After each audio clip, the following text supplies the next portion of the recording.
be faithful. To overcome discouragement, magsugod ka na sa simbahan, you need to be faithful. Hinay mong tapat pag matinud-anon sa pagpangalaga. Pag matinud-anon sa pagpangalaga. Ayaw tong ka ng musimba ra kag makahigayon. Musimba ra ka og naay panahon. Kinahanglan gahinan nimo. Yan ang punto niya. Amen. Kinahanglan hatagan nimo o panahon ang pagpangalagad sa Dios. Kay moabot ang panahon nga wa na tay panahon. Magkamsan ang panahon. Tama na nanay. Samtang naa pa kay ginatawag nga karon adlaw.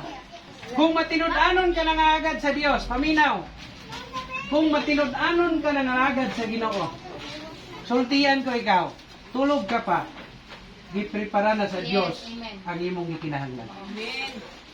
Yun.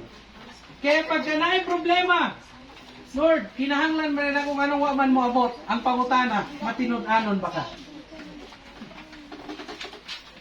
Hello? Dili tanan pwede mo claim na, Lord, ingong ka, gi-prepare na nimo.